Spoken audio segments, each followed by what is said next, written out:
Okay, breaking news po at dalawang senador ang idinawit ngayon ni Engineer Bryce Hernandez na di umano'y nakinabang dito po sa flood control project at ito pong si Engineer Bryce Hernandez ay kasalukuyan nakadetine dapat dyan po sa Senado pero siya hinira muna at para dumalo sa pagdinig ng Quadcom dyan po sa mababang kapulungan ng Kongreso at dalawa ho ang kanyang inimplicate, idinawit ay ito pong sina Senator Jingo Estrada at Senator Joel Villanueva na di umano ay merong tongpats at kickback dito po sa kanilang mga proyekto na kung saan ay dumaan dito po kay Bryce Hernandez at din po kay Engineer Henry Alcantara.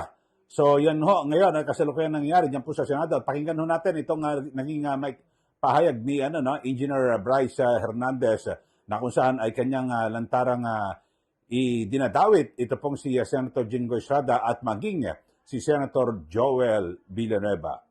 Sabi ni Senator Marcoleta kahapon, ligtas ka na. Hindi po ito totoo. Si Senator Jinggoy Ejercito Estrada, Senator Joel Villanueva, Yusek Robert Bernardo, at D. Alcantara. Si Senator Jinggoy po ay nagbaba ng 355 million ngayong 2025 sa mga ilang projects sa Bulacan. Yan po ang pahayag ni Engineer Bryce Hernandez na kung saan ay kanyang idinadawit ito pong si Senator Jingo Estrada, Senator Joel Villanueva at din po itong si dating Yusek Robert Bernardo at ganyan din ito pong si D.E. Alcantara.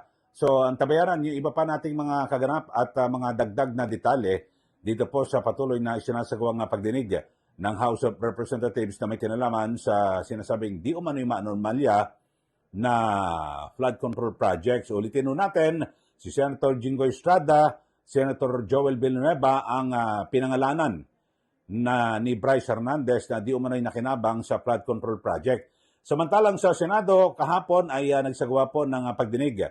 Ang Senado, ang kanilang mga pinangalanan ay pawang mga kongresista, partikular itong mag-asawang Diskaya. Pero nag-iba naman ang pagkanta nitong si Bryce Hernandez dahil siya nakontempt po siya sa Senado, nakulong siya, no? At sabi niya, wag na raw muna daw siya sana na pabalikin at manatili sa kustodiya ng Senado dahil siya po ay nanganganib dahil meron daw po mga senador na involved at nakinabang dito po sa anomalyang ito. So yun po, alamin natin kung saan hantong ito at kung meron bang mga katunayan o ebidensya ito pong si Bryce Hernandez na magpapatunay na nakinabang ito pong sina Senator Jingo Estrada at Joel Villanueva. O kasi parang gantihan, no? Nung nasa Senado, ang pinagbintangan mga kongresista, ngayon nasa House of Representatives, may idinawit naman na senador.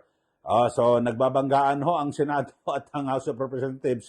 Pero alamin ho natin, importante ho rito, may mga ganyang aligasyon, pero dapat ho ay may katapat na ebidensya na magpapatunay na kung talagang sila po ay nakinabang. So yun po, abangan pa yung mga susunod nating mga diskusyon at pagbabalita.